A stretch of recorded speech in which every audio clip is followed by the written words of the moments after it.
गोंडा के saint Xavier senior secondary school द्वारा स्वच्छता जागरूकता कार्यक्रम के अंतर्गत अपशिष्ट प्रबंधन कार्यक्रम का आयोजन किया जा रहा है, जिसमें श्री दिनेश रस्तोगी अपशिष्ट प्रबंधन कार्यक्रम के तहत विद्यालय के छात्र छात्राओं व अभिभावकों के साथ 5 मार्च 2022 को सुबह 10 बजे से संवाद व जागरूकता के कार्यक्रम विभिन्न तरीकों से अपशिष्ट पदार्थ पॉलीथीन का उपयोग न करने व अपशिष्ट पदार्थ प्रबंधन की जानकारी देंगे तथा इनके दुष्प्रभाव की भी विस्तृत जानकारी देंगे।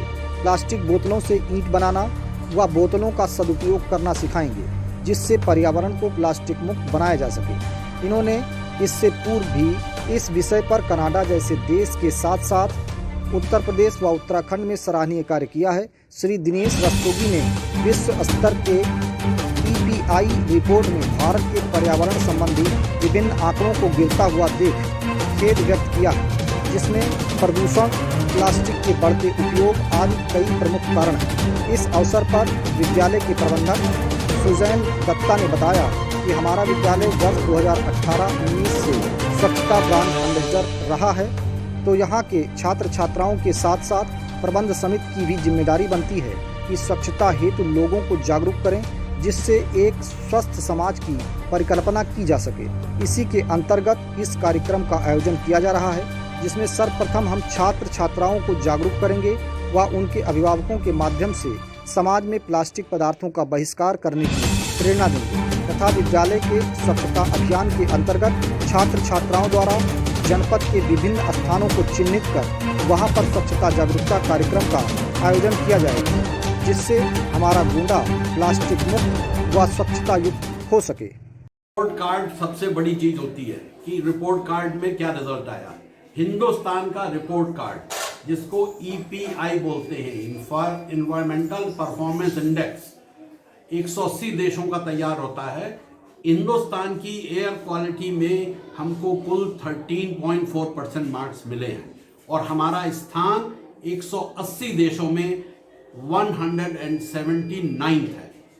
ये शर्म की बात है कि हमारी इतनी पोजीशन खराब है और EPI इंडेक्स में हमारा स्थान पूरे वर्ल्ड में 168th पोजीशन है आउट ऑफ 180 कंट्री, और हमको मार्क्स 28 नंबर भी नहीं 100 में मिल पाए हैं। तो जब रिपोर्ट कार्ड इतना खराब है तो हम लोग को कुछ करना है, तो हम बच्चों के माध्यम से, टीचर के माध्यम से, क्योंकि वहाँ हमारी पहुँच है, तो हम लोग लगे।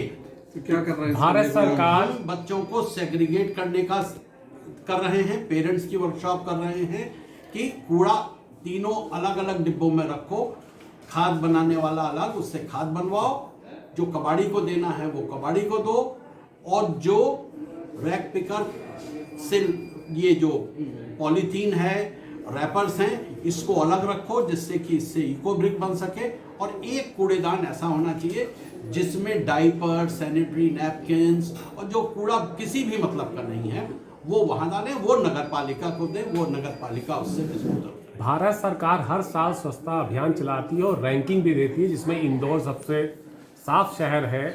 उसके बावजूद भी आप ये कह रहे हैं कि पूरे वर्ल्ड में यानी 180 कंट्री में इंडिया का 179 पोजीशन है, तो ये कैसे हो सकता है कि भारत कहती है कि हमारे स्वच्छता अभियान है और बहुत साफ देश है? तो इसका मतलब है कि सरकार झूठ बोल रही है। भारत सरकार मेरे ख्याल से सरकार झूठ नहीं बोलेगी, लेकिन ये तो एक शहर का वो बता रही है ना, हम 180 देशों का बता रहे हैं, और ये तो आंकड़ा वेल पब्लिश्ड है। येल यूनिवर्सिटी USA की है, वो इसकी स्टडी करती है और पिछले 22 सालों से कर रही है, और वर्ल्ड ओवर ये एक्सेप्ट होता है। EPI, अगर आप जैसे ही कंप्यूटर में EPI डालेंगे, फौरन आपको सारा डाटा आ जाएगा। बहुत थॉरो स्टडी है और 2 साल में एक बार रिपोर्ट आती है। ये जो वेस्टेज से आप कुछ बच्चों को सिखा रहे हैं, क्या बनाएंगे आगे और किस तरीके से इसको वेस्टेज को इस्तेमाल करेंगे लोग? बच्चों को हम ये सिखा रहे हैं कि आप अपने यहाँ घर में सेग्रीगेट करना शुरू करो, सड़ने वाले कूड़े को अलग रखो।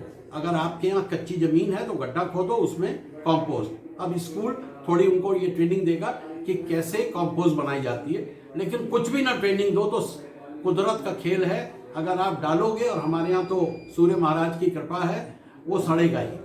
मिट्टी से ढक देना है, रोज डालो, रोज ढको, रोज डालो, रोज ढको। ढकने का काम बहुत आसान है, उसी गड्ढे से तो मिट्टी निकली है, उसी गड्ढे में डालते जाओ, तो कभी बदबू नहीं आएगी, कोई कीड़ा मकोड़ा नहीं होगा, और जो कीड़े होंगे वो अंदर रहेंगे तो वो सड़ जाएगा। तो 60 to 70% कूड़ा हमारा सड़ने वाला होता है, तो 70% कूड़ा तो बचा। अब 30% बचा, उसमें से 20-25% कबाड़ी ले जाता है, तो मुश्किल से 5-6% कूड़ा बचा। उसमें से भी अब हम ये ले रहे हैं, इन बोतलों को ले रहे हैं, और इसके तो और थोड़ा कम हो गया। हो सकता है 2 या 3% कूड़ा होगा जो वाकई में नगर पालिका को उठाना होगा। तो नगर पालिका को भी अपने रिसोर्सेज वेस्ट नहीं करने पड़ेंगे, कम ट्रकों से काम हो जाएगा, कम स्वीपर लोगों से काम हो जाएगा। और जलाना तो है ही नहीं कूड़े को किसी भी हालत में। वो तो आई थिंक सरकार ने, मैंने सड़क के साफ करने में कर्मियों से बात की थी, मैंने कहा भाई अब तुम DSRI दिखाओगे? अरे कल नहीं साहब, DSRI दिखाएंगे तो 1000 रुपया जुर्माना हो जाएगा और सजा अलग हो जाए कुछ। तो अब कम से कम लखनऊ में मैंने देखा कि कूड़ा जल नहीं रहा है, लेकिन गोंडा में जलता हुआ देख लिया है। तो जलने में तो फिर फैल गया, तो सब जगह सबको वही गंदी सांस को लेना पड़ेगा। प्लास्टिक को जब आप जलाते हैं तो 52 प्रकार की गैसें निकलती हैं जो कि कैंसर देवा है। जाड़ों में तो टायर को लोग तापते हैं क्योंकि ज़्यादा हीट निकलती है।